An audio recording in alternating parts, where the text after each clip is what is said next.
Bonjour tout le monde. Bienvenue dans cet atrium où on a une belle lumière naturelle. Ça fait changement des salles de classe.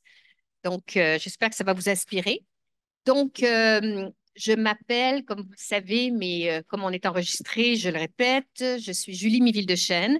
Je suis une sénatrice et en ce moment fellow à l'École de technologie supérieure avec Guy Laforêt. Nous sommes deux co-fellows. Donc, bienvenue à ce premier regard croisé, ce premier débat sur la crise de nos institutions démocratiques. Dans le cadre du cours Leadership et responsabilité de l'ETS, rendu possible grâce à la générosité de la Fondation Jarilovski.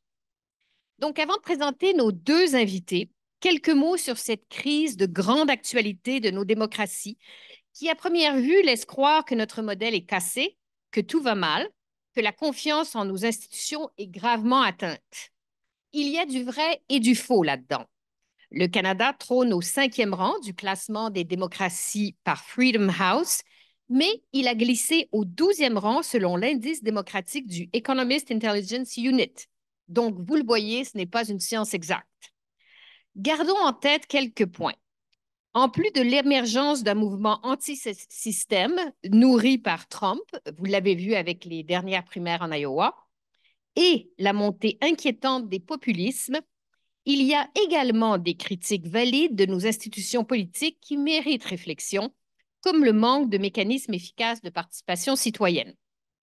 Donc, pour en discuter, je suis entourée de deux experts qui ont des points de vue différents sur cette crise.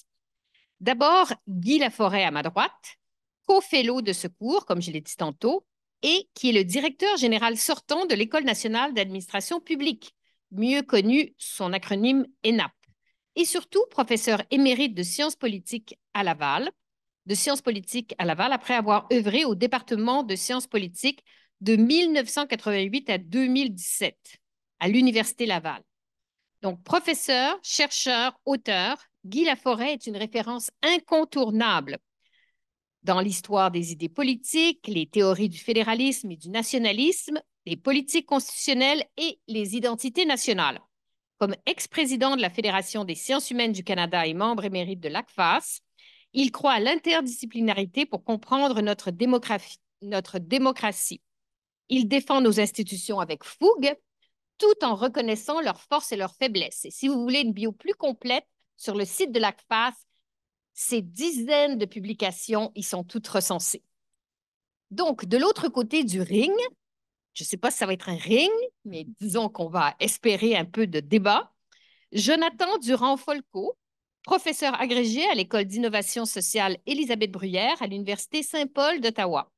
Ses travaux de recherche portent sur la démocratie participative, la politique municipale et le capitalisme algorithmique. Il est l'auteur des livres À nous la ville, traité de municipalisme et Réinventer la démocratie. Vous avez eu un chapitre à lire dans ce livre écrit tout petit, tout petit, tout petit. Et donc, Réinventer la démocratie, de la participation à l'intelligence collective, co-auteur de manuels pour changer le monde. Donc, Jonathan Durand-Folco propose dans ses écrits ce qu'il considère une véritable culture démocratique. Donc, voici comment ça va se dérouler. Le professeur Laforêt, qui a déjà fait un historique aux étudiants dans le dernier cours, va entamer la discussion le premier. Puis, il laissera la place à son collègue Jonathan Durand-Folco pour qu'il puisse présenter ses idées. Suivra une période de débat entre les deux. Je serai au milieu, qui sera ensuite alimentée avec des questions de notre auditoire. Comme je suis moi-même interpellée par ce débat, car je fais partie de ces institutions démocratiques malmenées ou croulantes selon le point de vue, j'interviendrai au besoin pour relancer nos conférenciers. Donc, Guy, je vous laisse la parole. Oui, et effectivement, c'est un plaisir de retrouver les étudiantes et les étudiants de notre cours et d'autres personnes des publics de l'ETS et de la grande région de Montréal dans le cours d'aujourd'hui. Un clin d'œil aussi pour les étudiantes et les étudiants de Jonathan Durand-Folco qui se joignent à nous dans le cadre d'une combinaison pédagogique ETS Université Saint-Paul cet après-midi. Dans un premier temps, et je demanderai à ma co-fellow de me surveiller, je veux prendre pas plus que 15 minutes. Donc, merci de me donner un carton jaune 3 minutes avant la fin du 15 minutes en question. Vous m'avez déjà entendu un peu, les étudiantes et les étudiants du cours, lors de la séance de la semaine dernière que je faisais avec Marc-Kévin Daou, professeur enseignant à l'ETS, qui est la cheville ouvrière de base de notre cours. Nous discutions sur l'épistémologie du doute, l'épistémologie du désaccord, et j'insistais, moi, sur le fait que la personne qui souhaite être un leader, un win, leader en action, son obligation de base, il me semble, c'est d'avoir une herméneutique, une compréhension du lieu où on est en train de parler, comment ça marche le pays à l'intérieur duquel on est en train de vivre, exemple comme ingénieur, on veut exercer un rôle de leader, comment ça marche le Canada? On est au Québec, dans un pays fédéral. Comment ça marche le Québec dans le Canada? Savoir où on est, savoir d'où on vient, j'y reviens dans une seconde, puis savoir aussi à quel moment on parle. Parler en 2024, vouloir être un leader en 2024, ben, ce n'est pas la même chose qu'en 1974, en 1924 ou toute autre tranche de 50 ans depuis la fin du 18e siècle. Vous disant ça, et là, je regarde Jonathan tout de suite, je vous dis, ce n'est pas la même chose, mais à certains égards, c'est la même chose. Moi, ça fait 50 ans que j'ai le droit de vote. J'ai commencé à avoir le droit de vote en 1973. Donc, j'exerce une certaine citoyenneté dans la société à l'intérieur de laquelle je vis depuis 50 ans. Et est-ce que c'est vrai que depuis 50 ans, on peut dire que dans le fond, on appartient à la même tradition, une tradition que j'expliquerai un peu, qui est somme toute assez peu exigeante envers les citoyennes et les citoyens.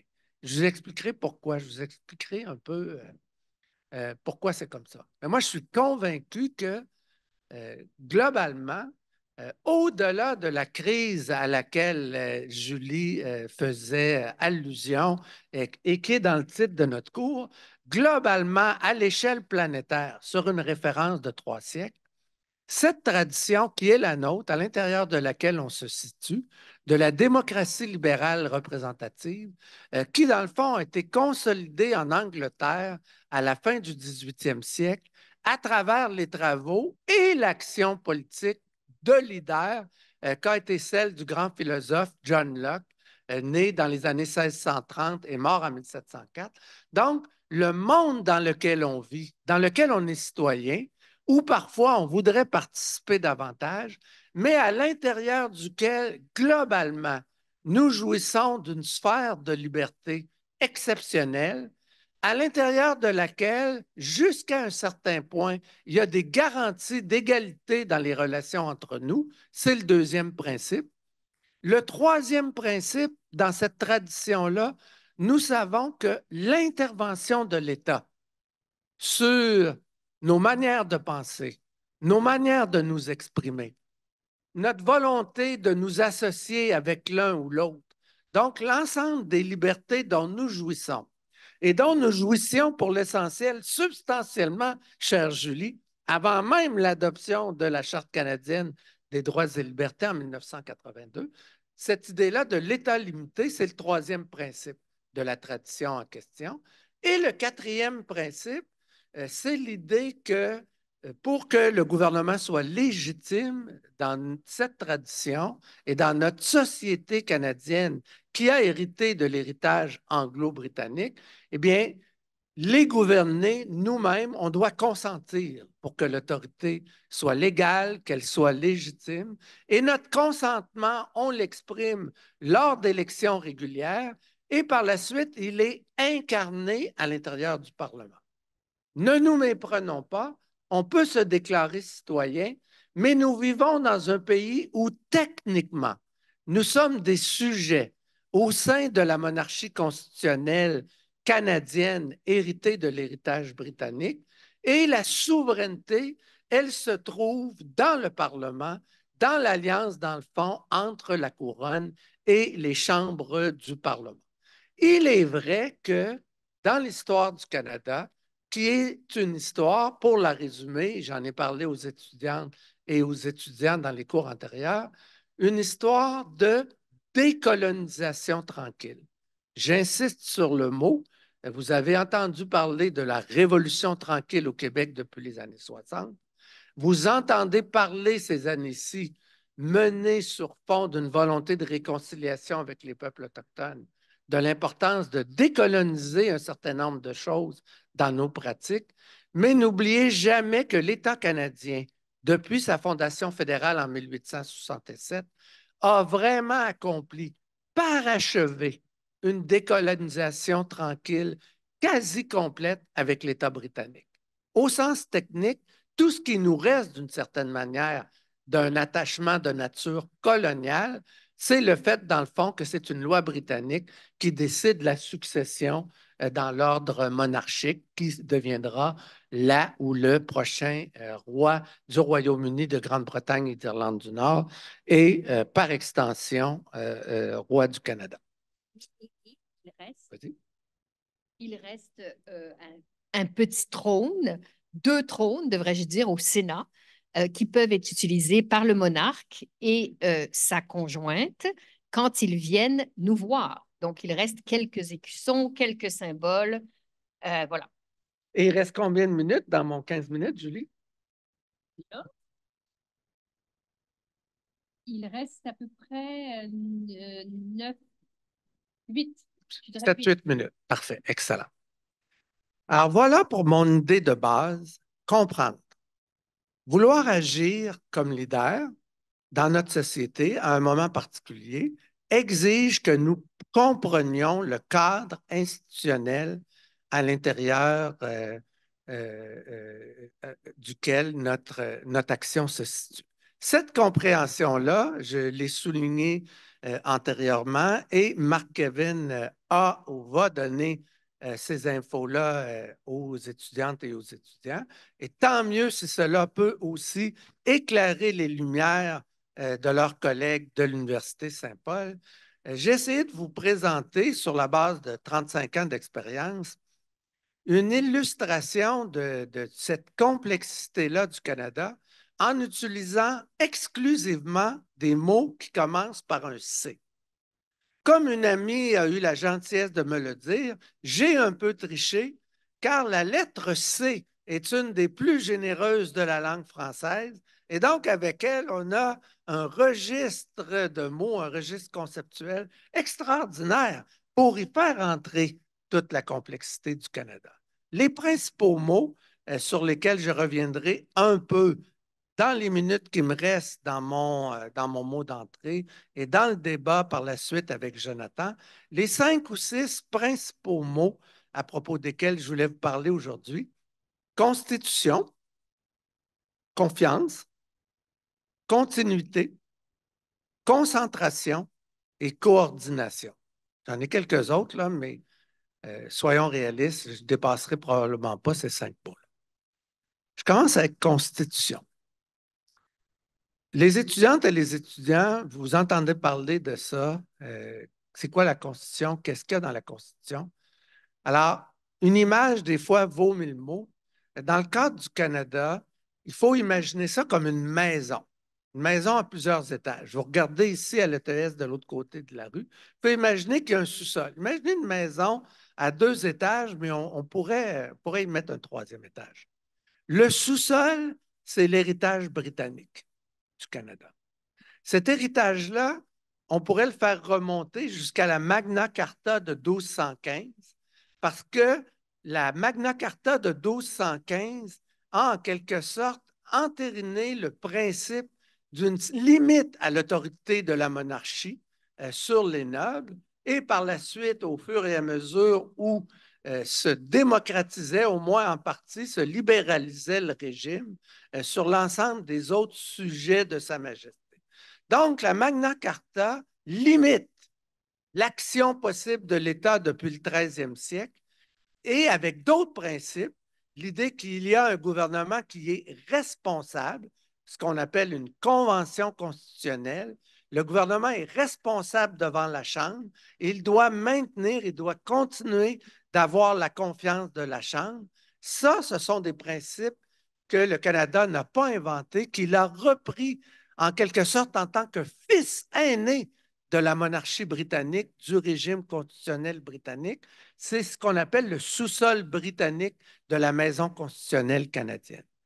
Par la suite, il y a un premier étage, et c'est la loi constitutionnelle de 1867 dont j'ai parlé la semaine dernière, loi constitutionnelle à l'intérieur de laquelle des colonies britanniques menacées par la guerre de sécession qui court aux États-Unis et qui pourrait déborder vers une invasion des colonies britanniques en Amérique du Nord, ces colonies s'unissent et elles gardent l'esprit des institutions britanniques et elles complexifient le régime en adoptant le principe fédéral.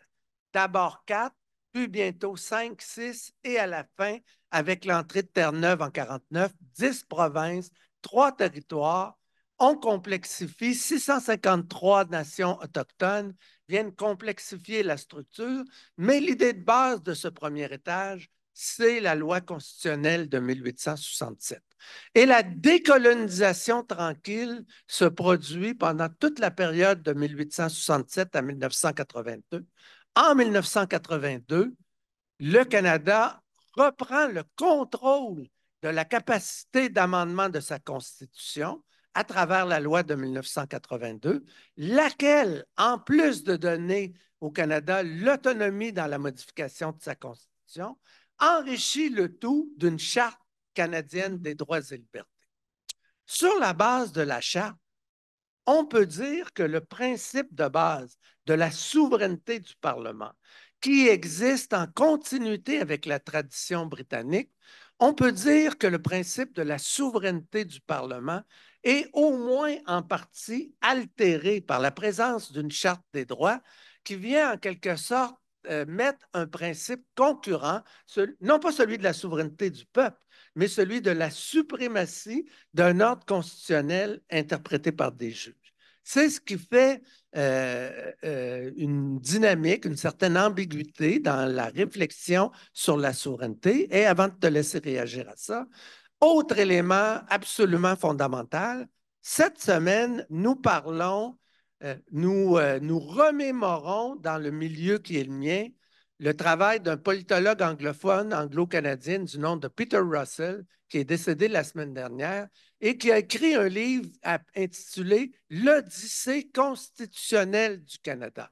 Et une odyssée, dans le cas de Peter Russell, dans le cas du Canada, selon lui, c'est inachevé. C'est inachevé pour au moins deux raisons. L'entreprise de réconciliation avec les peuples autochtones, mais c'est aussi inachevé, et on est à Montréal, parce que le Québec, lui, n'a pas consenti à la réforme constitutionnelle de 1980. Donc, j'ai besoin de 2 minutes encore. Bon?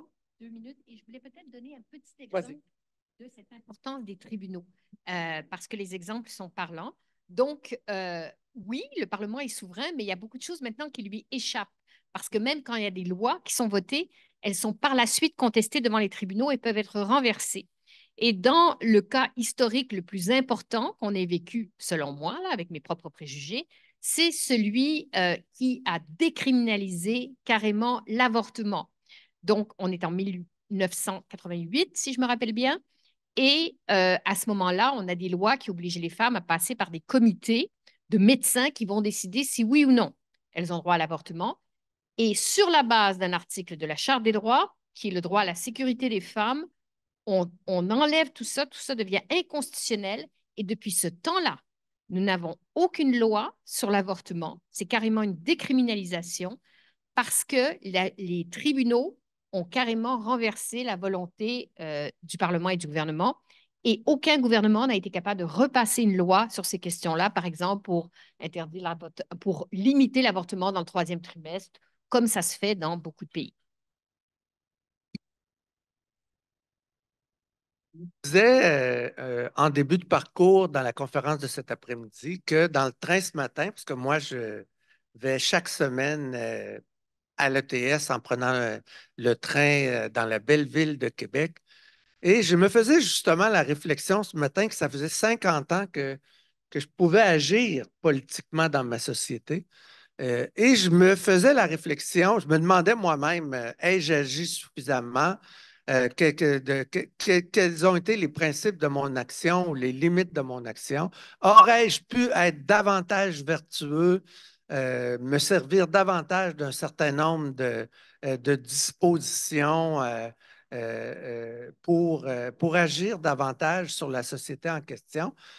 Et je me disais aussi que globalement, l'État, la société dans laquelle je vis, euh, en 2024, ne sont en grosso modo pas vraiment plus exigeants envers moi-même qu'ils ne l'étaient quand j'avais 18 ans en 1974. Et ça, c'est le terrain sur lequel réfléchit mon collègue de l'Université Saint-Paul, Jonathan Durand-Folco. Alors, selon une de mes métaphores préférées, je lui passe le ballon de football pour qu'il poursuive la réflexion là-dessus et par après, on engagera ensemble le débat et aussi avec vous. Merci beaucoup. Donc, ça met bien la table, je pense, pour exposer un peu certains fondements, une certaine cartographie, en fait, de notre société, notre système de gouvernement ici, qui a une très longue histoire.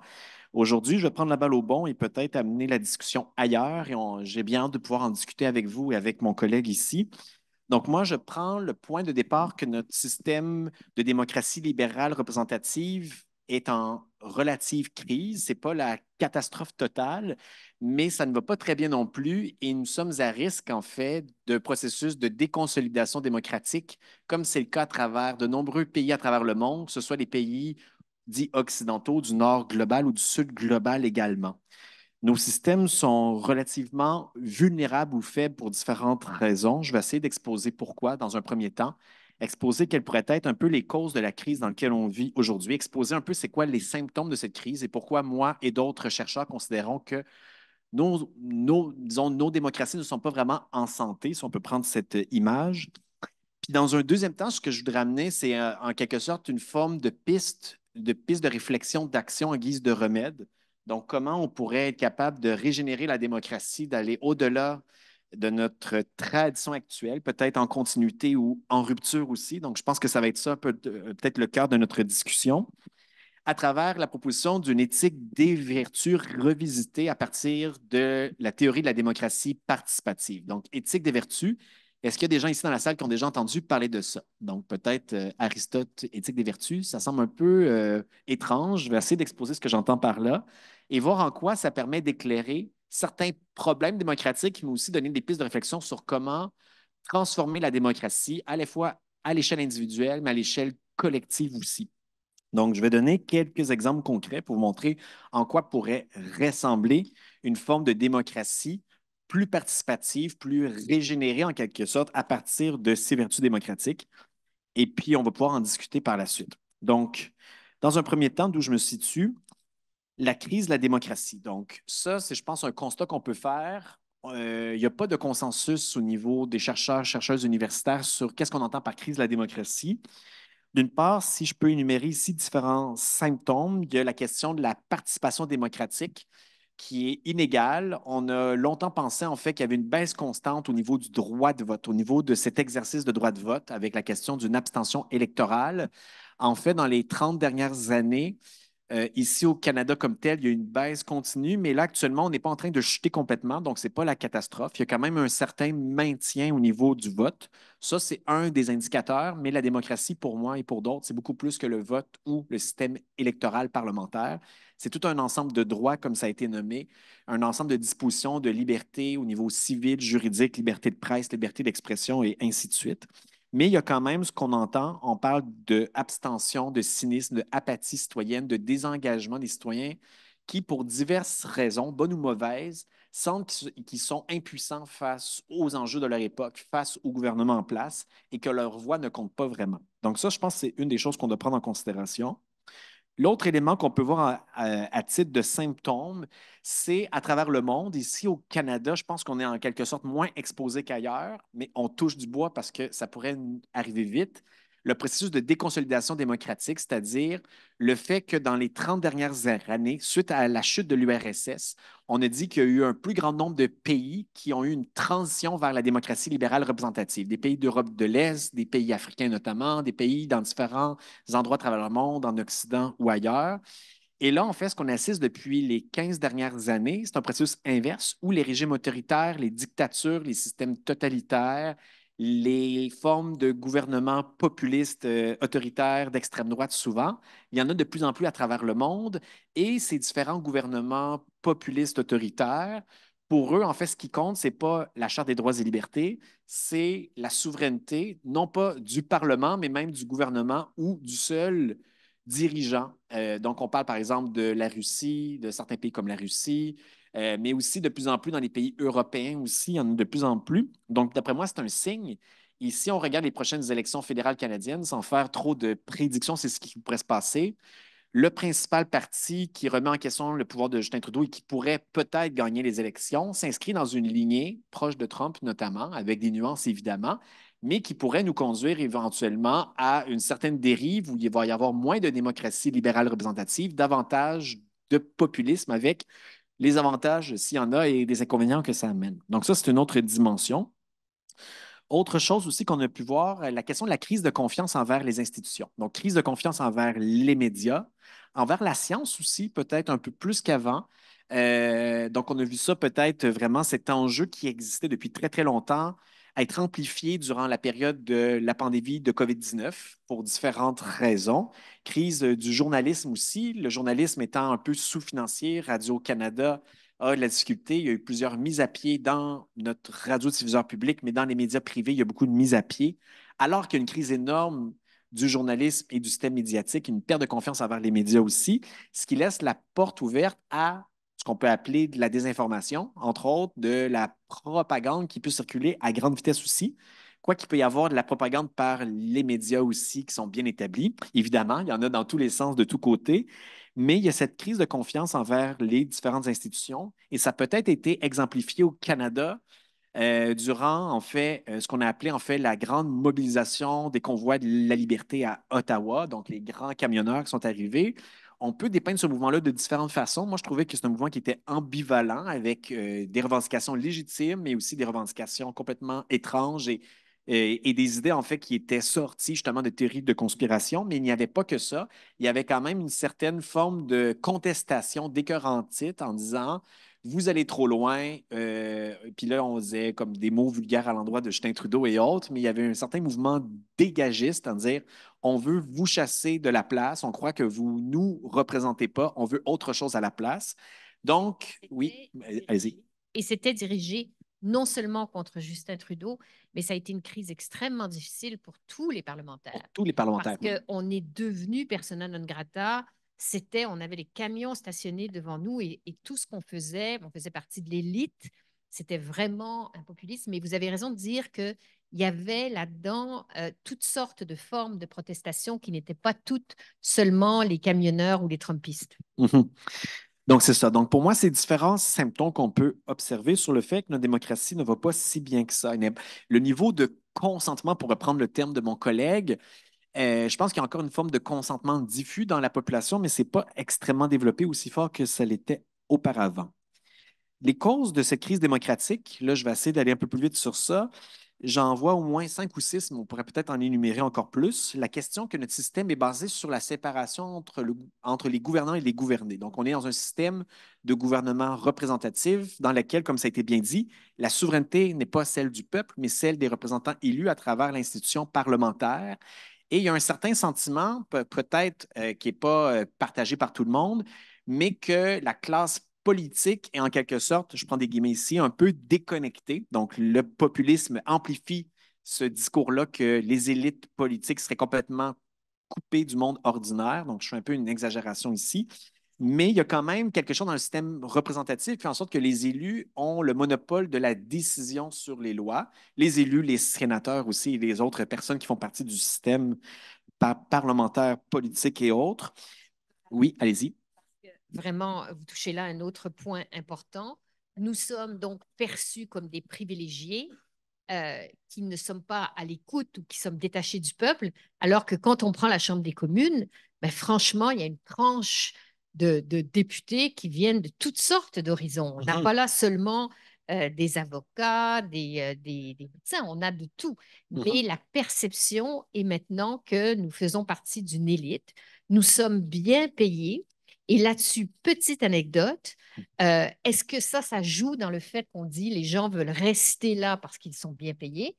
Alors, aux États-Unis, dans les États, les sénateurs étatiques et les représentants étatiques sont payés parfois entre 15 et 30 000 dollars par année, et ça depuis le début des États-Unis, pour justement éviter cette perception que les politiciens sont devenus eux-mêmes partie d'un système et qu'ils ne veulent pas décoller de là. Alors, c'est intéressant, ça, je n'étais pas au courant. Super, mais merci pour ces différents compléments qui permettent de donner un peu de chair autour de l'os aussi. Donc, la séparation du pouvoir entre gouvernant et gouverné qui cause un peu peut-être ce sentiment, je ne dis pas s'il est légitime ou vrai ici, mais ce sentiment qu'il y a un certain écart, qu'il y a une certaine impuissance du côté des citoyens. Autre chose aussi, peut-être une perte de confiance vis-à-vis les capacités du gouvernement, de l'État à résoudre des grandes crises complexes, comme celle de la crise écologique, par exemple, au niveau de la mondialisation économique aussi, de notre système capitaliste néolibéral notamment. Comment on fait pour réguler ce système complexe qui est à l'échelle du monde entier à travers les institutions parlementaires canadiennes? Il y a beaucoup de choses qu'on peut faire, évidemment, dans le cadre de nos lois, mais il y a quand même des limites. Il y a une certaine perception du public qu'on ne peut pas faire beaucoup ou que c'est insuffisant pour être capable de résoudre les grandes crises de notre temps. Autre élément aussi, la montée des inégalités socio-économiques. Donc, par exemple, ça, en fait, ça a été étudié par les travaux de Thomas Piketty et autres. En fait, ce sentiment, et là, ça ne touche pas la classe politique elle-même, mais quand il y a un sentiment d'insécurité économique, on parle aujourd'hui du crise de coût de la vie, crise du logement, à cause notamment de l'inflation, mais de beaucoup de choses, ce sentiment de précarité économique ouvre un espace, en fait, pour que les gens puissent avoir un discours davantage anti-système, remettre en question le système établi, ils veulent essayer autre chose. Autre élément aussi, le caractère séduisant, comme je l'ai dit, des courants populistes autoritaires qui parlent un langage qui est souvent beaucoup plus simple à comprendre que celui de la classe politique et médiatique, quoique ce n'est pas toujours le cas, puis qui va flatter les préjugés, entre guillemets, du peuple dans le sens du poil, donc, mais qui va en quelque sorte contribuer quand même à avoir une certaine adhésion du point de vue de certaines tranches de la population. Parce que c'est simple. Plus Parce c'est que c'est simple, simple. plus c'est compris. Vous avez entendu Exactement. Poilièvre hier ou avant-hier, et il n'est pas question de faire de la partisanerie, qui a dit ben, c'est pas compliqué. On va faire entrer autant d'immigrants qu'il y a de maisons disponibles. Alors, c'est une façon de simplifier et de ultra simplifier un problème hyper complexe parce qu'il y a les immigrants, il y a les réfugiés, il y a toutes sortes de types d'immigration et de faire une équation comme ça, c'est pas compliqué. Une maison, un immigrant. Je l'écoutais, là, j'étais sidérée. Moi, je vais faire le vieux prof appuyé sur à peu près autant d'années d'expérience que l'âge de Jonathan. Tu as parlé d'à peu près 6 causes. Jusqu'à présent, j'en ai entendu 3. Séparation entre gouvernant et gouverné, montée des inégalités, simplification du langage. Je te laisse aller. Déresponsabilisation des citoyens. Mais en fait, le fait que ce système représentatif dans lequel on vit n'est pas très exigeant, d'après moi, c'est à la fois, ça a un très bon côté. On n'est pas obligé d'aller voter comme dans certains pays où lorsqu'on ne va pas voter, on a une amende ou autre chose. On laisse beaucoup de liberté de s'impliquer ou non, ce qui peut être un avantage, un atout du point de vue de la liberté individuelle, mais au niveau du niveau d'adhésion et le niveau de devoir se tenir informé de ce qui se passe et au niveau du sentiment d'appartenance qu'on peut avoir face à la Constitution, face à nos institutions, le fait d'être très peu exigeant, qu'on vit dans une démocratie minimaliste, on pourrait dire, fait en sorte que ça l'incite en quelque sorte les citoyens à ne pas s'informer, à ne pas s'occuper des affaires publiques, à ne pas se responsabiliser face à la chose publique. Et d'après moi, c'est un autre des symptômes qu'on peut identifier. Et un autre encore, peut-être que je vais conclure au niveau des causes, puis on pourrait faire, on pourrait en débattre encore et encore, c'est l'enjeu de la désinformation qui circule beaucoup, notamment en raison du modèle d'affaires des grandes plateformes numériques, des médias sociaux notamment. Je ne veux pas mettre toute la faute sur leur dos nécessairement, mais ces différentes plateformes fonctionnent avec un modèle d'affaires qui doivent capter notre temps d'attention parce que ça permet monétiser nos données personnelles pour vendre de la publicité ciblée, nous garder accros à nos différents écrans et à générer du clic, entre autres en alimentant en fait le fait que pour être constamment happé par ce qui se passe, ce qu'on appelle le sensationnalisme qui existait bien avant l'arrivée d'Internet, c'est quelque chose qui est vraiment ancien, mais c'est en quelque sorte repris et amplifié par les plateformes numériques. Et il y a tout ce qu'on appelle, en fait, il y a une littérature sur ça dans le domaine de l'intelligence artificielle du monde numérique, ce qu'on appelle le phénomène de chambre d'écho, les différents algorithmes qui vous donnent votre fil d'actualité personnalisent le contenu qui va être révélé à vous en fonction de vos comportements passés, de vos champs d'intérêt, des gens avec qui vous interagissez. Et il y a en quelque sorte, en fait, une amplification des nouvelles, des idées, des contenus, des différentes personnes avec qui vous partagez les mêmes champs d'intérêt, les mêmes idées. Et il y a en quelque sorte une forme d'enfermement dans des boîtes qu'on peut avoir les uns vis-à-vis des autres, ce qui contribue à ce qu'on appelle aussi un autre phénomène, c'est la polarisation du débat public, c'est-à-dire monter aux extrêmes. Le fait qu'entre autres, on peut le voir dans l'espace public en général, mais on peut le voir beaucoup en ligne, le niveau d'insultes ou d'accusations, de cyber-intimidation qu'on peut voir parfois sur les médias sociaux.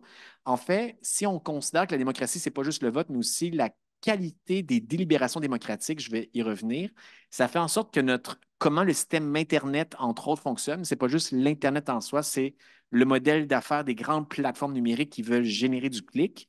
Ça, en fait, d'après moi, c'est une des causes qui ne mène pas vers davantage de démocratie, mais qui contribue à l'amplification des courants populistes et à un certain enfermement idéologique de la part de beaucoup de concitoyens. Et j'en fais partie aussi. Donc, j'essaie moi-même de diversifier mes sources, de ne pas juste être en contact des gens qui pensent comme moi, mais c'est extrêmement difficile. Donc, je pourrais continuer encore longtemps, longtemps, mais je voudrais arriver aux pistes d'action-solution maintenant. Donc, face à différents enjeux, qu'est-ce qu'on peut faire? Je pense qu'il y a deux niveaux d'analyse ici. Il y a des transformations qu'on doit accomplir au niveau institutionnel, au niveau de changement des structures sociales, politiques, économiques dans leur ensemble. Je vais faire un pas de côté parce que j'en parle un peu dans mes cours en général ou dans d'autres livres. Mais là, c'est un nouveau champ d'intérêt, je dirais un nouveau projet de recherche que je mène actuellement, que j'ai commencé à esquisser à la fin de mon livre. Je pense que vous avez lu le nouveau, en fait, le chapitre 10 sur les vertus démocratiques. Donc, c'est un nouveau projet de recherche qui est vraiment extrêmement embryonnaire. Et je me suis intéressé à cette problématique, notamment parce que j'ai travaillé dans le cadre de ma thèse de doctorat sur la démocratie participative, donc qui est un peu en quelque sorte, d'après moi, le modèle qui devrait ultimement remplacer le système de démocratie libérale représentative. Ce n'est pas la démocratie directe pure, mais c'est la démocratie où la participation citoyenne va être beaucoup plus dynamique, beaucoup plus active. Et là, la première question qu'on me pose habituellement, c'est de dire oui, mais pour que ça fonctionne, il faut que les gens participent. Ça me semble un peu trivial. Moi, je prends pour acquis que ce système doit effectivement reposer sur la participation citoyenne et qu'on doit libérer la participation citoyenne, ce qui va permettre à ce système de bien fonctionner. Mais pour que ça marche, cette démocratie-là, il faut savoir qu'est-ce qui peut activer la participation citoyenne. Et qu'est-ce qui va rendre possible le fait qu'on va s'intéresser à la chose publique alors qu'on vit dans un système qu'on nous dit, mais le fait de s'occuper ou non de la vie politique, c'est optionnel. On peut s'en foutre, puis ça n'aura pas de conséquences sur notre vie. On peut ne pas s'intéresser à ce qui se passe dans nos parlements. Ça ne fera rien. Je peux mener ma petite vie tranquille, puis il n'y a rien qui va me déranger après ça. Et je pense en fait que, et là, c'est pour ça que je me suis intéressé, en fait, c'est quoi qui permet à la démocratie de vivre? Et avec cette question très large, très, très générale, j'ai essayé de préciser ma question de recherche pour dire quelles sont les dispositions d'action, de pensée, comment les gens sentent, qui vont permettre de faire vivre la démocratie.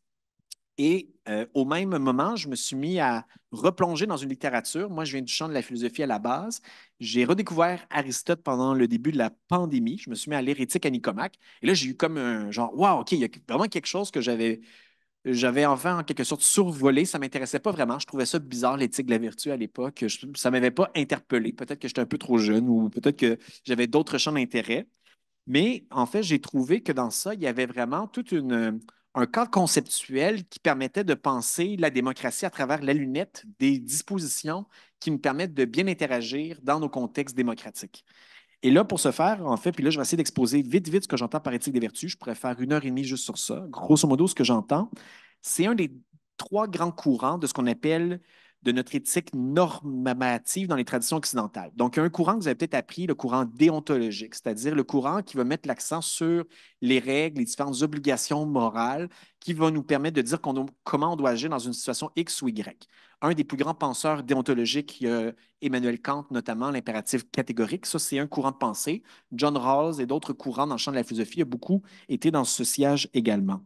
Un autre courant que vous connaissez peut-être, la pensée utilitariste ou de façon plus large, le conséquentialisme, c'est-à-dire le fait que pour considérer si une action est bonne ou mauvaise, il faut en quelque sorte être capable de calculer, d'anticiper les conséquences de nos différentes actions. On va faire une analyse coût-bénéfice, voir quels sont les gains qui peuvent être faits en termes de maximisation du bonheur du plus grand nombre d'un côté ou sinon de réduction de la souffrance. Et Et on Jonathan, cherche dans une école d'ingénieurs comme l'ETS, ça, c'est la culture de base. la culture de c'est base. l'approche Vous devez apprendre à faire ça notamment. Donc, des calculs d'efficience, calculs d'utilité et autre chose dans le champ du génie, de l'économie, dans différentes sciences, c'est ce qu'on fait habituellement. Un autre courant, en fait, qui est un peu, qui a été oublié même dans la tradition de la philosophie analytique, politique et éthique occidentale, c'est le courant de éthique de la vertu, qui a une très longue histoire qui remonte à Aristote, Platon, les épicuriens stoïciens, à l'époque médiévale, saint Thomas d'Aquin. À l'époque, c'est ce qu'on enseignait dans les écoles, à l'époque où l'Église catholique avait beaucoup omniprésent dans notre système scolaire. Ça a été mis de côté après ça. Et moi, je pense qu'on a peut-être jeté le bébé avec l'eau du bain parce qu'il n'y a pas juste du vieux dans ça, il y a quelque chose d'extrêmement intéressant. Qu'est-ce qu'on entend par vertu? D'une certaine façon, la vertu, c'est un trait de caractère, c'est une disposition durable qu'un individu agent peut avoir qui lui permet de faire des choses dans un contexte et qui va lui permettre en fait de pouvoir s'épanouir comme individu ou qui va permettre à d'autres individus de pouvoir s'épanouir. C'est des dispositions qui sont acquises. Donc, c'est quelque chose qu'on ne naît pas vertueux, on le devient par notre éducation, par la socialisation, par nos différentes interactions. Si je donne des exemples concrets de vertus, le courage, la tempérance, la bienveillance, le respect, ça peut être l'amitié aussi, qui est une forme de vertu. Et la vertu, en fait, pour Aristote notamment, puis ça, c'est quelque chose que j'aime beaucoup de sa pensée, c'est l'idée du juste milieu, d'un certain bon dosage qu'on peut avoir. Par exemple, la vertu du courage, c'est la capacité à affronter des situations dangereuses avec une certaine force de caractère pour être capable de promouvoir ou de défendre des choses qui importent. Si on a un manque de courage face à une situation, le terme qu'on utilise dans le langage courant, c'est qu'on est lâche. La lâcheté, c'est un vice, c'est un déficit de courage. Mais si on est trop courageux, si on a trop confiance en nos capacités, par exemple, quelqu'un qui va faire des sports extrêmes puis qui va prendre beaucoup de risques, il peut se mettre en danger également. Et quand on est jeune, on est adolescent.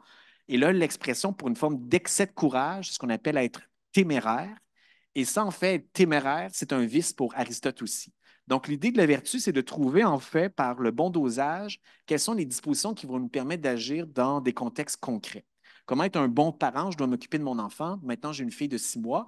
Apprendre à ne pas m'emporter, à gérer mes propres émotions, même quand je suis en colère, je suis fatigué. La question de la patience, ça a l'air un peu bête à dire. La patience, c'est une vertu qui s'apprend. Puis dans des contextes sociaux, on peut développer ça. Mais ce sont des vertus individuelles. Comment vous les Que je parle. transposez à une société? Exactement. Là, c'est là que je vais en venir avec ma présentation. Pour moi, un des problèmes d'une éthique des vertus telle qu'elle a été développée, c'est qu'elle était beaucoup dans un cadre, on pourrait dire, individualiste. C'est des traits individuels. Une des choses qui a été développée à l'époque même, et pour moi, je voudrais vous amener là, c'est qu'il y a des vertus qu'on appelle les vertus civiques, c'est-à-dire les vertus qui vont nous permettre d'exercer notre citoyenneté, d'être des bons citoyens, des bonnes citoyennes, puis de pouvoir participer à la chose publique. C'est des vertus qui vont être bénéfiques, non pas pour nous d'abord comme individus, mais pour le groupe aussi. Et les exemples de vertus civiques, je vais essayer d'en énumérer quelques-unes pour vous montrer en fait que sans ces vertus civiques, la démocratie ne peut pas fonctionner en fait. Et je pense que c'est un peu le problème qu'on vit actuellement, c'est que la crise de la démocratie amène une perte, une forme de déqualification citoyenne. En fait, on perd nos capacités, nos différentes habitudes démocratiques et ça vient en quelque sorte qu'on désapprend à vivre en démocratie.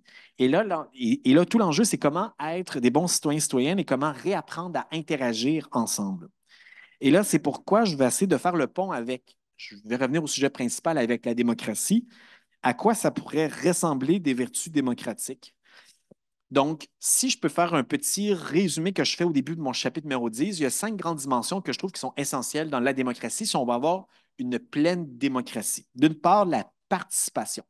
S'il n'y a aucune participation, Je pense que dans le système actuel de démocratie libérale représentative, la participation est faible, mais il y en a quand même. S'il n'y avait pas personne qui allait voter du tout, là, on pourrait dire que le système ne pourrait pas fonctionner, ça s'écroulerait. Donc, il faut qu'il y ait un niveau minimum de participation. Dans le système libéral dans lequel on vit, il y a peut-être un niveau faible. Dans un système de démocratie participative, il est un peu plus élevé. Dans un système de démocratie directe pure, qu'on pourrait imaginer qui a existé à travers l'histoire ici et là, il faut avoir un niveau extrêmement élevé de participation.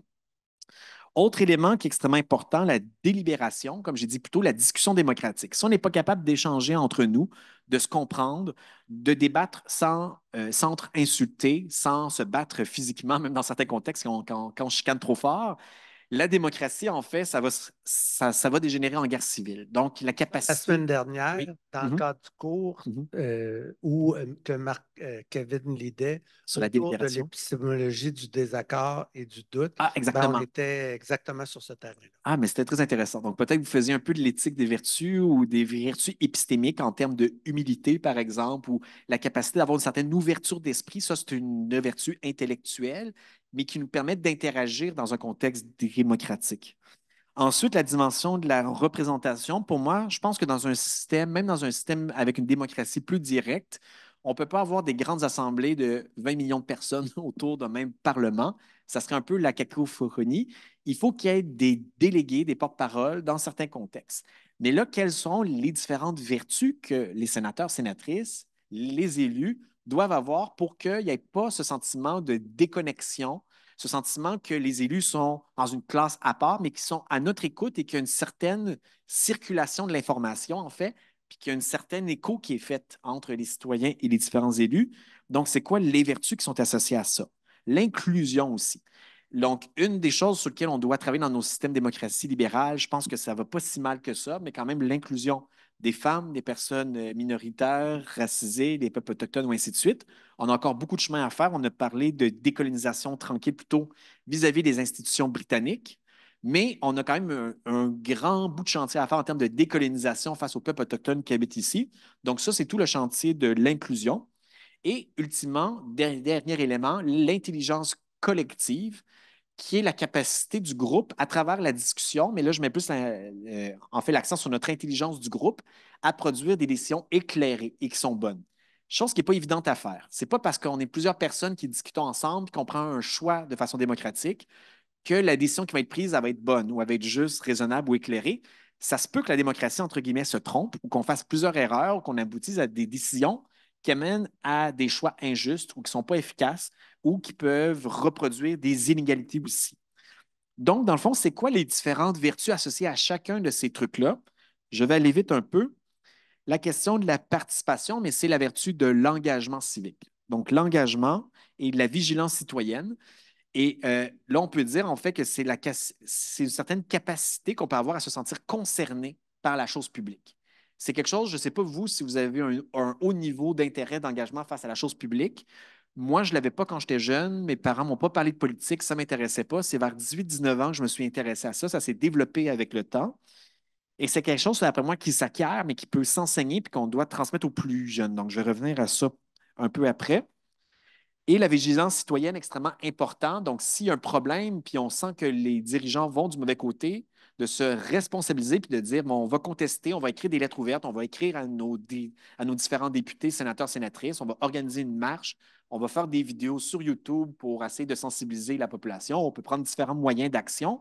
Mais ça, ce sentiment d'engagement, je pense qu'on peut le voir vis-à-vis les jeunes, peut-être des gens de ma génération, les plus jeunes, vis-à-vis la question écologique, la question de lutte pour l'égalité homme-femme, des minorités sexuelles notamment, mais pas que. Il y a différents enjeux qui interpellent davantage les gens. Je pense qu'on n'est pas obligé de s'intéresser à tout, mais cette vertu-là, si on n'a pas d'engagement, la démocratie est vouée à disparaître ou à devenir encore plus faible, d'après moi. Je t'interromps 30 secondes parce que dans le cadre du cours, pour les personnes ici qui sont les étudiantes et les étudiants, une des choses auxquelles ces personnes-là doivent réfléchir, c'est faire une bonne action dans le cadre du trimestre sous la haute supervision de Marc Kevin. Et donc, ça peut être un engagement directement en lien avec ce que tu dis. Ça peut être d'autres types d'engagements, mais ça fait appel à la disposition dont tu... Parfait, super. Il me reste 2, 3, 5 minutes, je ne sais pas combien de temps, à peu près 5, parfait, 5. Donc, je vais essayer de conclure en 5, puis on va avoir le temps pour échanger, je vais pouvoir rebondir sur des choses. Donc, la vertu de l'engagement qui rend possible la participation citoyenne à un niveau suffisant pour faire vivre la démocratie.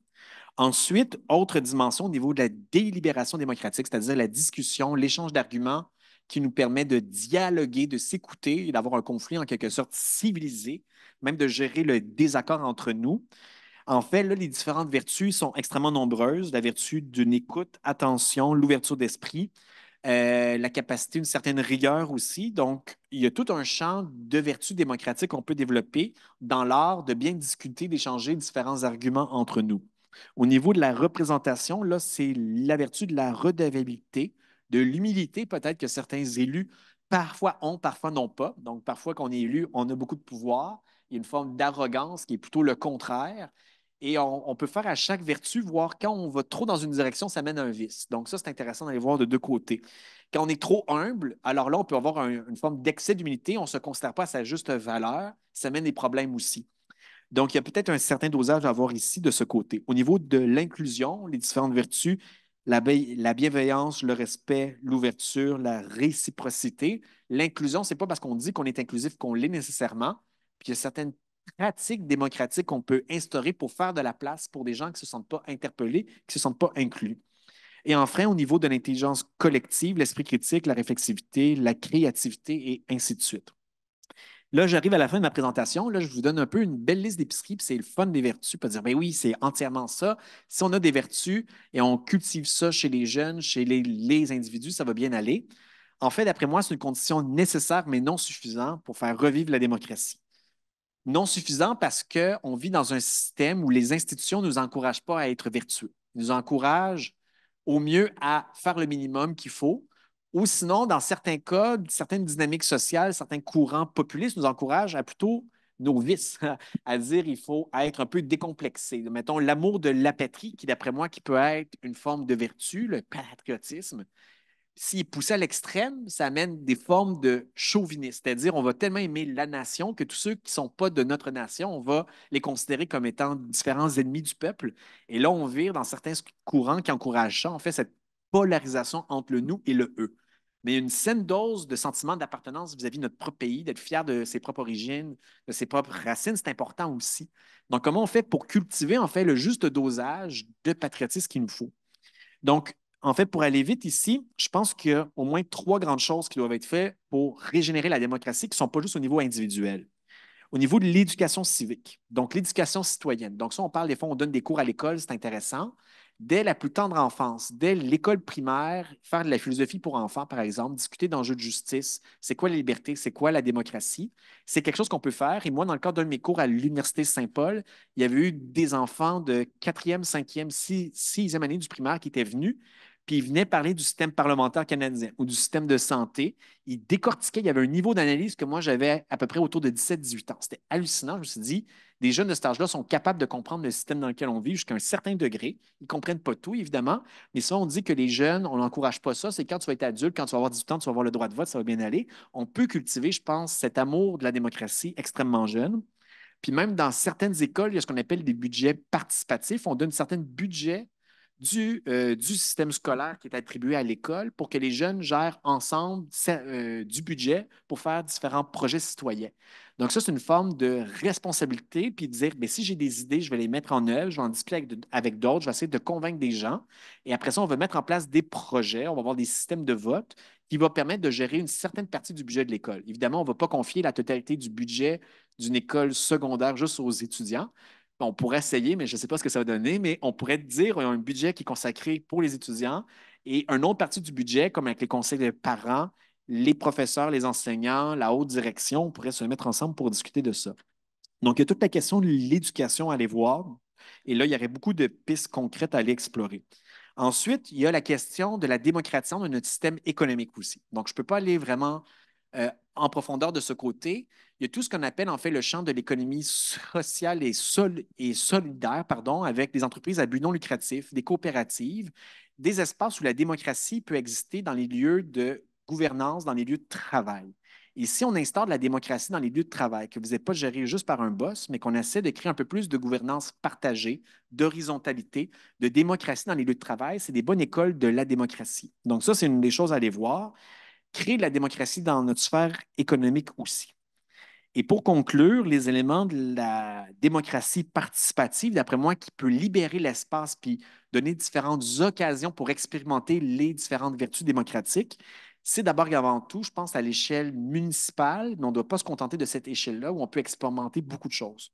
Donc, dans mon livre À nous la ville, puis dans Réinventer la démocratie, je parle d'institutions qui existent déjà ici ou ailleurs dans le monde à cette échelle, des conseils de quartier, des assemblées citoyennes, des budgets participatifs, comme je l'ai dit, il y en a un à Montréal notamment. Vous pouvez proposer des budgets, en fait, proposer des projets, et c'est les citoyens et les citoyennes de Montréal qui votent sur ces différents projets. C'est des formes de démocratie directe qui existent. Et je pense qu'à plus grande échelle, il y a d'autres expérimentations qui ont été faites, des assemblées citoyennes tirées au sort pour se pencher sur des débats de société. En France, il y a eu ce qu'on appelle la Convention citoyenne pour le climat, où il y avait 150 personnes qui ont été tirées au sort pour faire des propositions pour le gouvernement. Ça a été une expérience extrêmement riche. Le seul problème, c'est que le gouvernement d'Emmanuel Macron n'a pas pris en compte les recommandations parce qu'on vit dans un système où la souveraineté revient au Parlement, aux élus et pas aux citoyens. Donc, pour moi, c'est un des enjeux. On doit voir comment donner vraiment du pouvoir à ces différentes instances. Et ultimement, peut-être, je pense que ce que nous prend, puis je vais conclure avec ça, je pense que notre système au niveau politique canadien, québécois, n'est pas un système qui accorde la souveraineté démocratique complète, qui serait la souveraineté des peuples. Et je pense que pour ce faire, en fait, notre système est hérité du système britannique avec tous ses différents avantages, mais c'est un système qui n'est pas profondément démocratique, qui ne laisse pas de place à la participation, qui ne laisse pas de place à l'autogouvernement local. Et c'est pourquoi, moi, je pense qu'on devrait penser à instaurer un processus constituant, une assemblée constituante à l'échelle pan-canadienne, ou sinon à l'échelle du Québec, ou à l'échelle des premiers peuples à travers tout le territoire, pour repenser la Constitution et la refonder sur les différentes vertus démocratiques que je viens de vous dire, ou du moins repenser notre système pour laisser la place aux peuples autochtones dans le cadre actuel, laisser la place pour que le Québec puisse entrer dans la Constitution canadienne de plein gré aussi, en mettant son grain de sel à cette grande Constitution, ou pour différentes raisons, si on décide de décentraliser notre système ou le réinventer de A à Z, on puisse explorer cette voie pour réinventer la démocratie. Mais là, c'est un gros sujet. Est-ce qu'on peut réinventer la démocratie à l'échelle canadienne? Moi, je pense que c'est nécessaire. Est-ce qu'on va y arriver? Je ne le sais pas. Donc, je vais conclure avec ça. Merci beaucoup. Merci énormément. Merci pour toutes ces idées, pour ces rêves. Il y a une partie de rêve, il y a une partie d'idées, mais je pense qu'il faut effectivement s'élever au-dessus de tout ça, ce qui a l'air, comment dire, tout casser pour essayer de voir qu'est-ce qu'on peut faire. Et je donne donc la parole à Guy pour répondre, pour argumenter à travers ça, pour savoir qu'est-ce qu'il en pense et c'est ça. Est-ce qu'on sait c'est la bonne voie ou est-ce que tout ça est beaucoup trop idéaliste? Moi, je suis toujours dans verre à moitié vide, verre à moitié plein. Ça, c'est incontestable. Mais je vais essayer de nourrir ça avec différents exemples en essayant de nous décentrer. Alors, j'ai cité un peu de poésie et un peu de littérature, puis un peu de philo. Alors, qu'est-ce qui fait que vous vous regardez, vous, les uns et les autres, là? On est dans une société, à un moment donné, on a 18 ans, on a 20, 25, 30 ans. On a le contexte dans lequel on est à ce moment-là, mais on aurait pu être ailleurs. Alors, toi, tu as 38, moi j'ai 68 et on était formés en philo. En passant, moi, j'ai eu ma job avec un exposé intitulé La richesse d'Aristote pour la science politique d'aujourd'hui. Alors, on n'est pas complètement en désaccord. Mais l'exemple du philosophe que j'ai en tête, tu le connais, c'est sûr, c'est un Tchèque qui s'appelle Jan Patočka. Alors, Patočka est né en 1907 puis est mort en 1977. Il a été formé aux meilleures traditions philosophiques. Mais en gros, dans sa vie adulte, à 3 moments différents, il a été libre pour faire sa job. Et au total, dans sa vie adulte, il a été libre 3 ans, 3 mois et 3 semaines. Et en Europe de l'Est, c'est un des plus grands philosophes du 20e siècle. Donc, on peut dire un paquet de choses, à propos de l'Europe de l'Est, y compris de la Russie, au cours des 30 dernières années. Et il y a incontestablement ce qu'on pourrait appeler une déliquescence de la démocratie, pour un mélange de raisons, dans ces pays-là. Mais pendant 50 ans de vie adulte, dans le cas de Patochka, on peut lui appliquer ce que Albert Camus disait à propos de la dictature du prolétariat. Quand le provisoire couvre le temps de la vie d'une personne, il devient pour cette personne-là le définitif. Donc, il y a des gens, moi j'ai eu 18 ans en 73, mais il y en a qui ont eu 18 ans au début des années 40 ou en 1945, et leur vie adulte, ils l'ont vécue sous la chape de plomb du communisme, sous le totalitarisme et dénuée pratiquement de la plus élémentaire des libertés qui comptent pour nous. Alors, nous, on peut avoir, puis ça c'est une expression de Lise Bissonnette, un peu le hockey des repus sur l'évolution de nos sociétés, mais il faut appeler les choses par leur nom, même en Europe de l'Est. La situation contemporaine laisse une marge de liberté, une marge d'espoir pour l'avenir qui a été à peu près absente pendant 50 ans du début des années 30 jusqu'à la fin des années 80. J'enchaîne. Il y a plein de pays, de parties du monde que je ne connais pas bien, mais l'Amérique latine, je connais bien. En passant, le Canada, c'est à peu près... le Québec, c'est un 125e des Amériques. Il y a plus d'1 milliard de personnes dans les Amériques. Puis le Canada, c'est 40 millions, donc c'est à peu près un 25e des Amériques. Il y a 650 millions de personnes dans les Amériques, dans l'Amérique hispanophone et lusophone, qui, au début de ma vie adulte, pour l'essentiel, vivaient dans des régimes violents, autoritaires ou autoritaires bureaucratiques ou dictatoriaux. Puis là, je pense au Brésil, je pense au Chili, je pense à l'Argentine des généraux. Globalement, quand on regarde l'Amérique latine d'aujourd'hui, 50 ans plus tard, c'est une des places sur la Terre où, malgré les inégalités, il y a somme toute plus de liberté, plus de démocratie qu'il y en avait il y a 50 ans. Pensons à l'Afrique, regardez l'Afrique du Sud, d'autres pays, là, je m'y connais moins bien. Donc, moi, j'en suis sur les critiques, mais en même temps, on doit être capable de se décentrer et de voir l'évolution de l'ensemble de l'œuvre au cours des 100, 125 ou même 50 dernières années.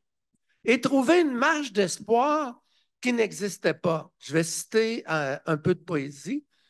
Fin de la Première Guerre mondiale, Trakl, un expressionniste autrichien qui travaille comme infirmier sur les champs de bataille de la Première Guerre mondiale, écrit un poème qui s'intitule Grodek, G-R-O-D-E-K, et je traduis et ne cite qu'une parole de ce poème-là. Tous les chemins, notez-le bien, tous les chemins mènent à la plus sombre des putréfactions. Alors ça, c'est les horreurs de la Première Guerre mondiale résumées en un poème. Et en passant sur le plan personnel avec un poème comme ça ne peut pas se terminer bien et cela ne s'est pas terminé bien. Mais bref, pour cette génération-là, il y a un siècle, c'était une génération de désespérés sur les champs de bataille de la Première Guerre mondiale. Donc, notre monde contemporain est traversé par toutes sortes de défis. Donc là, je suis allé au niveau des généralités. Tu me donnes encore quelques minutes pour y aller au niveau des vertus qui ont été mentionnées par Jonathan. Et ce serait le fun de les reprendre en passant sur tes causes. Je vais y revenir si j'ai un peu de temps. Mais ça, ce serait super utile que tu nous donnes une espèce de résumé exécutif de ça pour nous, pour Marc-Kevin et pour les étudiantes et étudiants, parce que je trouve ça vraiment super riche. Donc, en gros, pour chacune de ces des dimensions des vertus démocratiques et de comment on peut s'y prendre, on peut voir qu'il y a des efforts qui sont faits. Tu as mentionné les cours d'éducation à la citoyenneté. comme on sait, il y a un débat énorme dans la tribu des historiens et dans le débat politique sur comment on devrait s'y prendre pour enseigner ce genre de choses-là à différents niveaux, y compris à l'école secondaire. Par la bande, moi, j'ai un peu participé à ça. Mais nous, les profs, on a des responsabilités là-dedans. C'est moi, comme prof, toi, la même chose aussi. Nous, comme prof, on est évalués par exemple, pour avoir une promotion à l'ETS ou ailleurs, ben, il faut faire telle chose dans les cours, il faut faire davantage de recherche, il faut avoir davantage de subventions. Mais aller faire pro bono une conférence à l'école secondaire du coin, ça ne nous donne pas de promotion, ça. Ça rentre dans notre vertu, dans notre générosité, dans notre capacité de dire oui, je vais aller à l'école secondaire, puis je vais encourager. Donc, là-dessus, les responsabilités, il y a des responsabilités systémiques, il y a des responsabilités institutionnelles, mais aussi comme responsable, je parle à ma propre tribu, le désengagement d'un corps professoral qui reste limité parfois par des ambitions carriéristes puis par des priorités corporatistes. Alors, moi, je trouve qu'on doit, notre profession, commencer par se regarder nous-mêmes et se donner davantage de responsabilités pour faire advenir des choses semblables. Regardons nos parlements dans la tradition britannique. Parlement jeunesse, Parlement des jeunes. Je regarde, moi, le travail que l'Assemblée nationale du Québec, laquelle est un des beaux exemples d'intégration et d'appropriation culturelle d'un système institutionnel d'origine anglo et britannique. L'Assemblée nationale, pour celles et ceux qui ont eu l'occasion de la visiter depuis sa rénovation architecturale et organisationnelle, ben, il y a eu, puis ça, c'était le mérite de Michel Bonsaint, qui était le secrétaire responsable de l'Assemblée nationale et les autorités de différents gouvernements où la présidence de l'Assemblée a travaillé à ça. Mais il y a eu une ouverture de l'Assemblée nationale à une plus grande présence des citoyennes et des citoyens. Et on encourage, à travers le Parlement jeunesse, justement, une meilleure compréhension des institutions, meilleure participation. Euh, euh, délibération, là, les partis politiques, y compris les partis politiques qui se réclament de l'économie solidaire, tous les partis politiques ont une responsabilité, je dirais, de civiliser le niveau de langage par rapport à comment on se comporte envers l'adversaire. Sataniser l'autre, noircir l'adversaire, lui dénier une légitimité dans l'espace public. Je donnais cet exemple-là dans une des séances antérieures de notre cours. En 1877, dans la belle ville de Québec d'où je viens, Wilfrid Laurier a fait un grand discours dans lequel il a renouvelé le libéralisme pour son temps. Dans le discours en question, ce qui est formidable du point de vue du propos de Jonathan, c'est que Laurier dit, grosso modo, moi, je suis un réformiste. Je veux le changement. Je veux des transformations les plus grandes possibles. C'est ce que je veux, c'est ma disposition. Mais je reconnais la légitimité de l'autre disposition, plus préservatrice, plus conservatrice. Elle a voix de citer l'autre disposition. Et donc, là-dessus, il y a une dérive populiste de droite, mais il y a parfois des crispations, un durcissement du langage politique qui vient également de la gauche. Donc, je dirais là-dessus, il y a une co-responsabilité de tout le monde dans les secteurs politiques là-dessus. Pour qu'il y ait du dynamisme, là, moi, j'arrête là, mais je suis disposé à continuer. Alors, là, je ne sais pas si vous préférez. Est-ce qu'il y a des questions brûlantes qui pourraient nous amener à diriger le débat parce qu'on est large là? On parle de toutes sortes de choses. Est-ce qu'il y aurait une question, relancez-nous là, une question brûlante qui pourrait repartir parce qu'on veut que vous soyez intéressés et engagés dans ce débat? Oui, je pense que monsieur en arrière avec une barbe, puis ensuite monsieur en avant. Merci. Merci.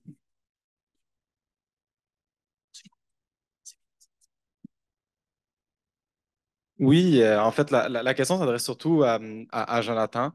Moi, j'ai une implication passée dans des associations étudiantes et associations étudiantes nationales, qui ont un peu plus de la démocratie participative avec des assemblées générales qui ont plus de pouvoir et où on incite les gens à participer.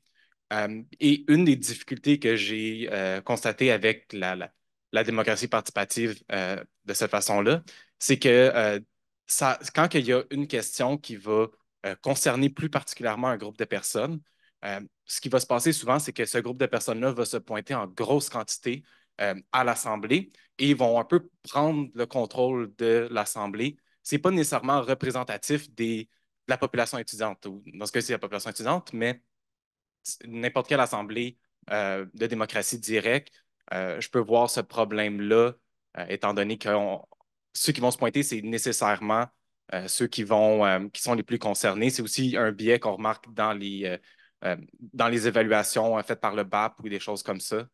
Donc, je me demandais, c'est quoi les solutions un peu pour ce problème? Parce que moi, j'ai adoré mon expérience avec les assemblées générales et je pense qu'on a besoin de plus de démocratie directe, mais il y a cette difficulté-là que je ne sais pas exactement comment combattre. Vous avez tout à fait raison. Ça s'appelle le noyautage. Et c'est vrai dans les assemblées étudiantes, c'est vrai au Parlement. Ce sont les lobbyistes qu'on voit les plus. Ce sont les lobbyistes qui représentent souvent les industries ou les gens qui ont le plus d'argent qui se font le plus représenter. Donc, quand on parle de participation citoyenne, de quoi parle-t-on pour pas que ça devienne une espèce de faire-valoir à un processus qui est dans le fond pas du tout citoyen, mais qui se donne des airs de citoyenneté. Mhm. Mais merci pour, c'est ça, compléter, relancer. Je dirais que souvent, quand on pense à la démocratie, ben, on se dit, bon, le système représentatif, c'est les élections, le Parlement, puis on oppose à ça le système de démocratie directe, qui est une assemblée citoyenne où les gens viennent, c'est ouvert à tous et à toutes, puis on fonce. Puis ces deux systèmes-là ont leurs points forts et leurs points faibles, puis leurs écueils. Je pense que moi, longtemps aussi, j'ai été un peu plus proche de l'approche assembléiste. Donc, les assemblées citoyennes, c'est l'institution ou l'espace démocratique par excellence. Puis là, de plus en plus, en fait, je me suis mis à avoir des doutes parce que justement, il y a des biais d'auto-sélection, des gens qui ont du temps, qui sont disponibles. C'est souvent en fait des jeunes qui n'ont pas encore d'enfants ou des personnes âgées à la retraite qui ont du temps libre parce qu'ils sont à la retraite, sécurité financière, ils veulent s'impliquer. Il y a des gens plus éduqués, cultivés aussi qui s'impliquent généralement. Donc, il y a des biais de sélection. C'est pas nécessairement plus démocratique. D'après moi, ça l'est plus que si on fait juste appel à un panel d'experts parce qu'il y a beaucoup plus de gens qui peuvent se joindre à la conversation, mais il faut plus. C'est pour ça qu'il y a toute une littérature sur les jurys citoyens ou les mini-publics. On va dire, par exemple, mais si on veut faire un débat démocratique, on peut prendre peut-être soit par le tirage au sort ou soit qu'on va identifier des gens dans une population, une forme d'échantillonnage pour arriver avec un groupe de 15-20 personnes qui sont de milieux socio-économiques, de diversité de points de vue, de perspectives. On va les mettre ensemble autour de la table, on va les faire discuter d'un enjeu, puis on va voir après ça qu'est-ce qui va ressortir de la discussion. Puis de ça va naître, la plupart du temps, quand ça a été expérimenté, des propositions super bonnes, puis des gens qui ne se seraient pas, qui se seraient pas sentis interpellés à la base, qui ont eu du temps libre, puis souvent on les a compensés financièrement. Et là, ça permet un vrai exercice de citoyenneté à petite échelle. Puis après ça, ces recommandations-là, soit qu'on les passe puis on les ramène aux représentants élus, soit qu'on peut les ramener sous forme de référendum, par exemple, pour que l'ensemble de la population puisse se prononcer sur ça. D'après moi, si on va combiner différents outils démocratiques, ça va être beaucoup plus démocratique. Si on fait juste une assemblée citoyenne, puis il y a quelques personnes qui se pointent, puis c'est les gens les plus motivés qui se présentent, puis il va y avoir des biais. Mais d'après moi, il faut un petit peu de tout pour avoir une démocratie vivante. Donc, c'est ça. Je voudrais continuer là-dessus et je le ferai d'abord en saluant les dirigeants de notre école de technologie supérieure, François Gagnon et Michel Hinault. C'est grâce à eux et à l'ensemble de l'équipe de l'ETS que nous pouvons, avec la Fondation Jaroslawski, faire le cours d'aujourd'hui. Je voudrais rentrer dans le débat là-dessus. Dans le fond, le monde dans lequel on vit, là où ça marche encore, okay, là, je simplifie par exprès, là, puis tu me tireras des tomates, Jonathan, au besoin. On est dans le monde de John Locke.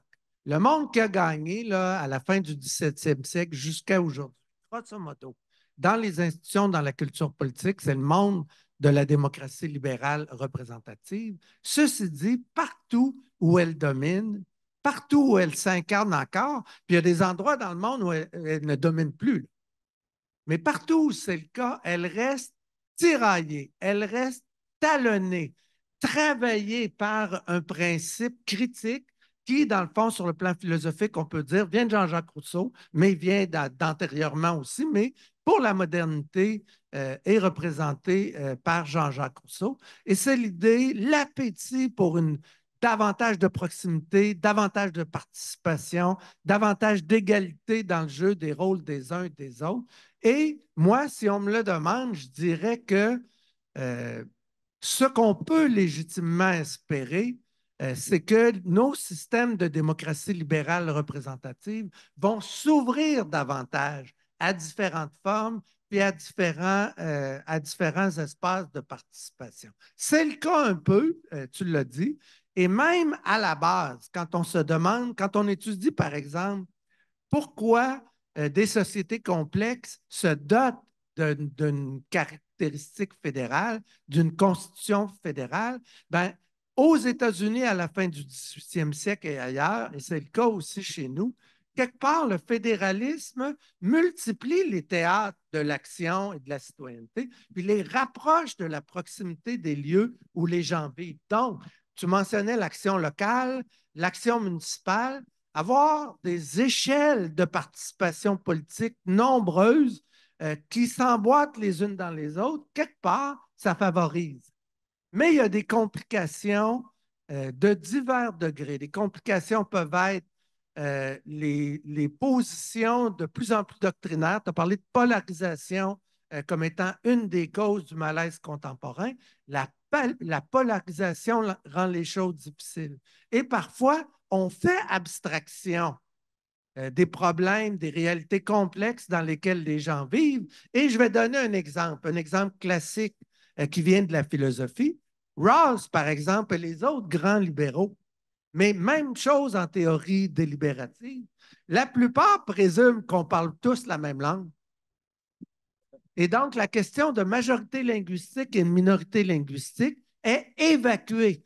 Donc, même les philosophes et les meilleurs se permettent, pour arriver à leur fin dans le débat, des simplifications. Donc, nous, ici, dans un pays compliqué comme le Canada, et même à l'échelle du Québec, cette dimension-là de comment on se traite la majorité envers les minorités sur le plan linguistique, et il y en a d'autres, ça fait partie des réalités sociologiques qui viennent complexifier nos tentatives pour améliorer.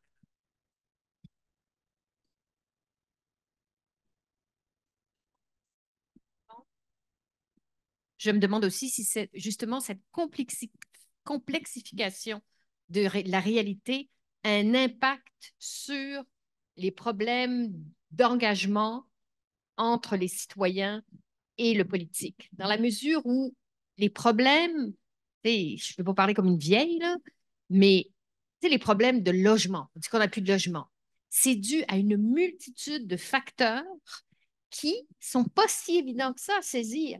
Hier, j'avais un exposé sur la politique monétaire et il était question du fait que comme les taux d'intérêt ont été bas pour juguler l'inflation, mais il n'y en avait plus, mais pendant trop longtemps, apparemment, selon certains spécialistes, évidemment, ça a fait que plutôt que d'acheter des nouveaux actifs, les gens se sont précipités sur des anciens actifs étant les maisons. Les prix n'ont pas arrêté d'augmenter de façon artificielle à cause de la politique monétaire. C'est de là qu'on est rendu. Alors qu'on a une banque centrale vénérée et critiquée avec des super experts à l'intérieur. Et donc, c'est cette politique monétaire jugulant l'inflation qui, à la limite, est responsable de notre crise du logement. Alors, c'est des problèmes que moi, comme sénatrice, je ne comprends pas si bien que ça. Et pourtant, là, je baigne là-dedans.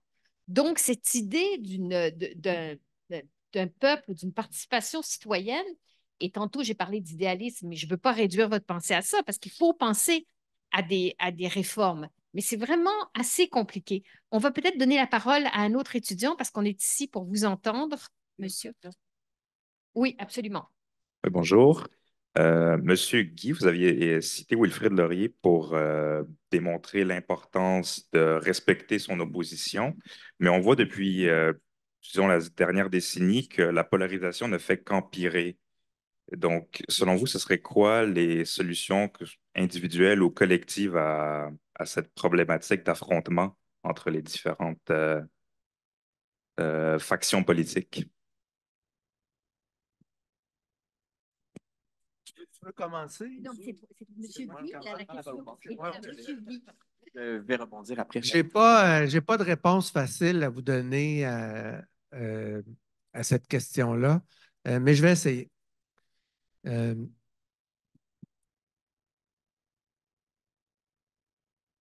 la connaissance de l'autre, connaissance des positions. Je parlais du discours de Laurier tantôt, l'acceptation de la légitimité.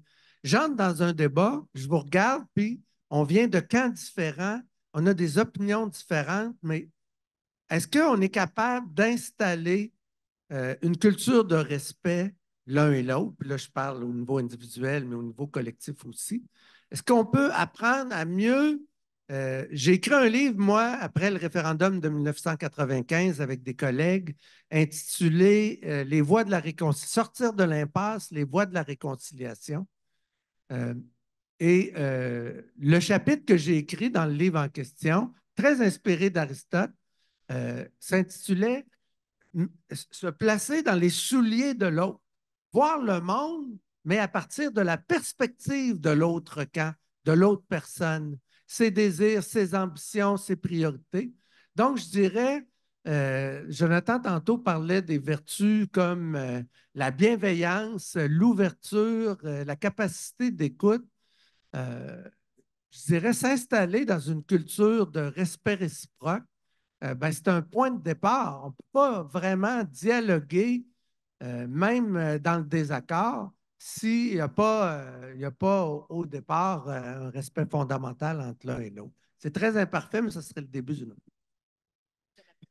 Oui, je serais entièrement d'accord avec ce qui a été dit. Je dirais que dans nos différentes interactions qu'on peut avoir, que ce soit dans l'espace public, en ligne, en personne, dans nos lettres ouvertes qu'on va peut-être écrire vis-à-vis des sujets, c'est de considérer l'intelligence de nos différents interlocuteurs, pas les prendre pour des gens qui sont illégitimes, diaboliques, stupides, ignorants ou autres. Donc, d'avoir ce haut standard vis-à-vis des autres, puis vis-à-vis de ce que nous, on pense, puis ce qu'on fait aussi.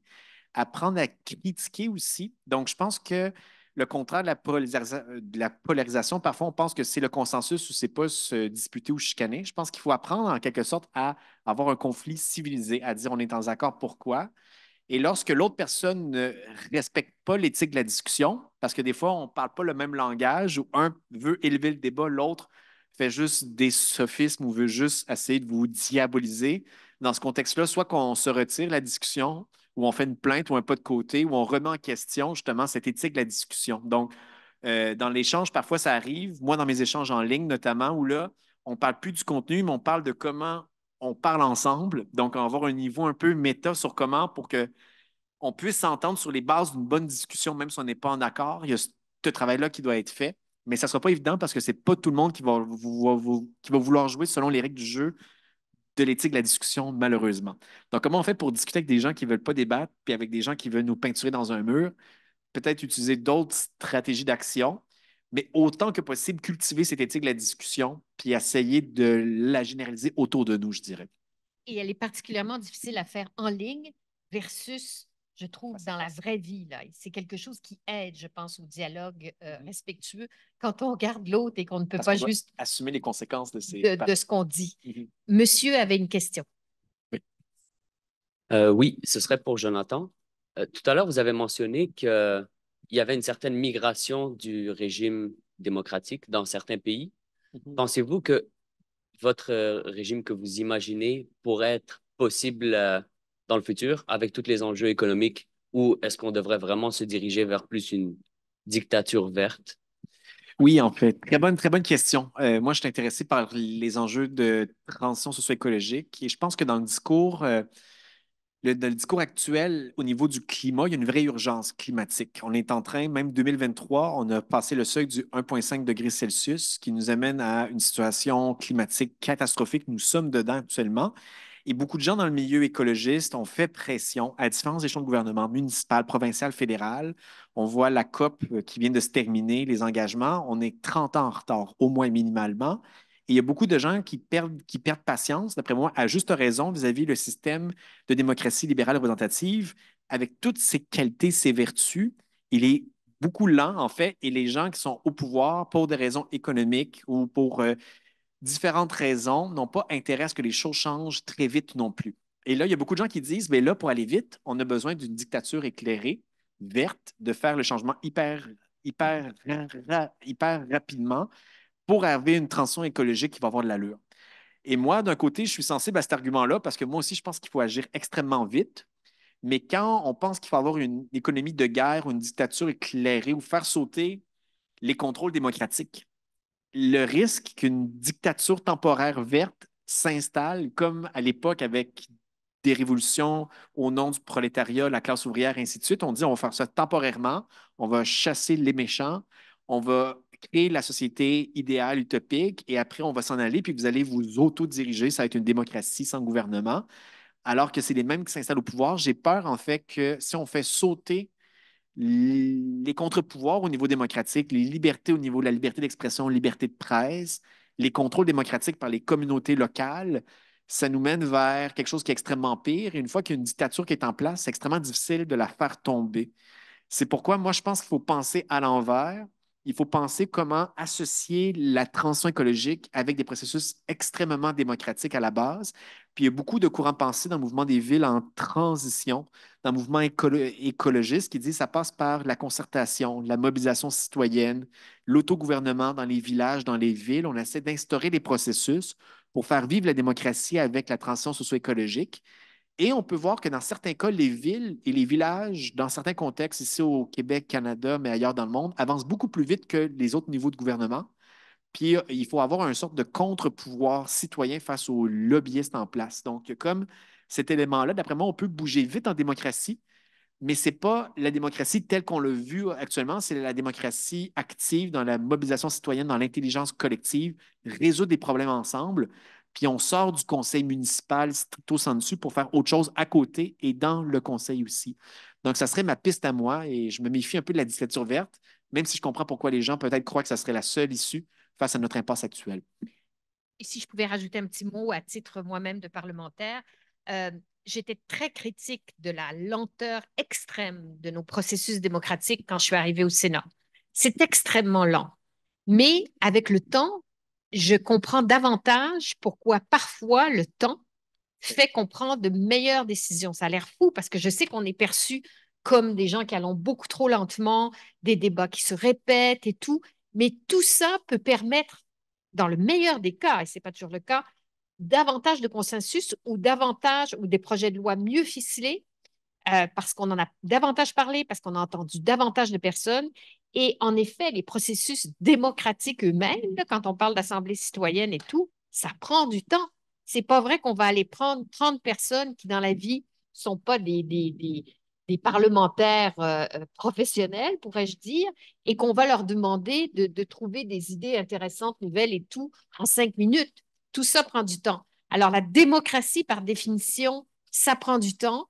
Et cette idée de l'efficacité et de la rapidité qui est très, très valorisée dans notre société, je pense aux médias sociaux, je pense qu'à l'accélération de tout ça, ça peut aussi avoir des défauts. Je sais que c'est une réponse bien moyenne parce que vous voyez les gouvernements, vous voyez les attaques, vous voyez ce qui a l'air inefficace. La période des questions n'est certainement pas le meilleur moment pour voir les démocraties à l'œuvre. Mais il y a d'autres choses qui se font plus discrètement qui sont intéressantes.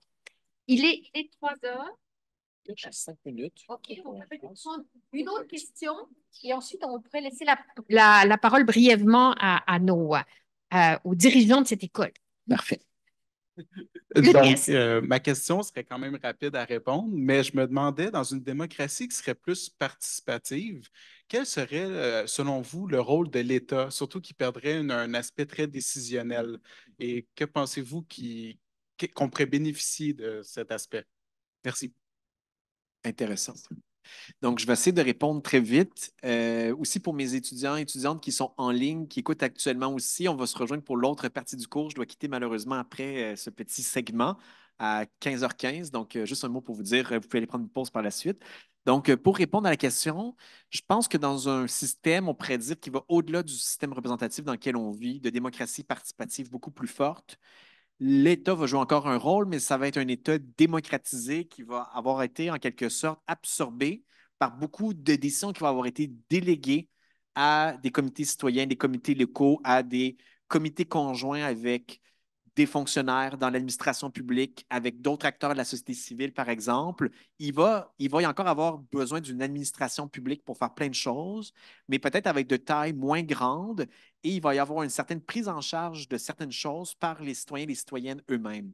Et je pense que ce gouvernement-là va avoir le rôle en quelque sorte de faciliter. Il va avoir un peu le rôle d'État facilitateur des processus démocratiques lorsqu'il y a arbitrage à faire, parce qu'il va y avoir des conflits, il va y avoir des zones où on ne pourra pas s'entendre par consensus, peut-être que là, en fait, l'État va jouer le rôle un peu en quelque sorte d'arbitre pour dire, bien là, on doit trancher, on doit mettre la ligne quelque part, puis quand on n'est pas capable de résoudre le problème par le comité, par l'Assemblée, par la décision qui va avoir été prise là, l'État va jouer un rôle d'arbitre comme il le fait déjà actuellement, mais ça ne sera pas présupposé que c'est l'État et avant tout qui a l'initiative des projets de loi. En Suisse, par exemple, c'est un autre système où il y a une certaine forme de démocratie directe qui cohabite avec la démocratie représentative. Il y a ce qu'on appelle les référendums d'initiative populaire, c'est-à-dire que si, par exemple, vous êtes capable de convaincre 10 000 citoyens de proposer un projet de loi sur un enjeu quelconque, vous faites signer ces gens-là. Il y a tout un processus qui est mis en place. Un débat public, c'est emparé par les institutions. Donc, il y a quelque chose qui vient de la base. Et après ça, c'est le peuple qui vote par le référendum après. C'est pas parfait parce que le référendum, on l'en connaît, c'est un en bout de ligne le choix, vous avez un oui ou un non. Parfois, on pourrait peut-être complexifier le référendum avec un système de vote préférentiel ou A, B, C, D, E en titre de choix. Mais d'après moi, ce processus-là qui laisse la place à l'initiative citoyenne, que ce n'est pas juste les gens qui sont élus qui prennent toutes les décisions, qui prennent toutes les initiatives, que la place pour l'initiative à la base, ce repartage du pouvoir, je dirais, c'est un peu l'idéal auquel moi je pourrais tendre, du moins, ou que je pourrais essayer de convaincre des gens d'embarquer dans cet idéal de société. Super. Merci. Alors, écoutez, merci pour ce vent de fraîcheur, parce que je pense qu'il faut essayer de non seulement parler de nos institutions, mais de voir comment on peut les améliorer. Et on est tous, c'est vraiment un sujet important, parce qu'on est tous concernés. Vous, futurs ingénieurs, vous allez avoir des décisions à prendre, vous allez vous demander quelle est la meilleure décision, comment on y arrive. C'est vrai qu'il y a des petits comités d'ingénieurs, mais aller un peu plus large, aller consulter, surtout quand il s'agit de faire des ouvrages publics qui vont avoir un impact sur les gens. Tout ça peut avoir une importance dans vos champs respectifs. Donc, je vous remercie, Jonathan, pour votre participation, parce que je sais que vous devez aller voir vos étudiants. Et donc, je vais passer la parole à nos deux, à M. Luneau. Peut-être pour nous dire, parce que Michel Luneau dirige cette institution. Je dirige les affaires académiques. Exactement. Exactement. Et donc, il observe de très près, il s'intéresse beaucoup à cette initiative, donc je vous laisse la parole. Absolument. C'est la 4e édition d'ailleurs, donc merci beaucoup, Mme Miville-Deschênes, Monsieur Laforêt, d'avoir accepté d'être les fellows de la 4e édition. Évidemment, j'aurais aimé être du mot de départ, mais on avait des obligations pour promouvoir les intérêts de l'ETS. Donc, François et moi, on a manqué l'événement qui nous semble très intéressant. Donc, c'est quelque chose qui s'inscrit dans la vision de l'ETS de devenir non pas une faculté de génie, mais une université de technologie, avec de prendre en compte les aspects de société. Donc, on est très heureux d'offrir à nos étudiants cette 4e édition de Leadership et responsabilité citoyenne. On remercie la Fondation Jaroslawski qui permet d'organiser tout ça. Et évidemment, on remercie nos 2 fellows qui ont fait une programmation extraordinaire. Donc, vous allez être choyés cette année de voir toutes les conférences qui vont ouvrir les horizons de nos étudiants et de toute la communauté sur les enjeux sociaux du Québec. Donc, merci à tout le monde. Oui, François? Merci d'être ici. Hein? Merci d'être ici. C'est important qu'on ait la conversation. Je ne voulais pas dire un mot, mais je vais quand même dire un mot. Je ne suis pas capable de ne pas parler. Fait que merci à Guy, Mme Julie Miville-Deschênes et puis Jonathan. Juste une chose que je vais vous dire, pourquoi c'est si intéressant. Dans le passé, les ingénieurs ont construit beaucoup, beaucoup, beaucoup. Puis sans nécessairement avoir eu des processus de consultation. Pensez-y un peu, là, C'était pas, ça ne faisait pas partie de nos habitudes. Puis on a innové beaucoup, beaucoup, beaucoup. Hein, puis c'était au grand bénéfice de la société parce qu'on s'entend pour dire que ça a changé notre style de vie.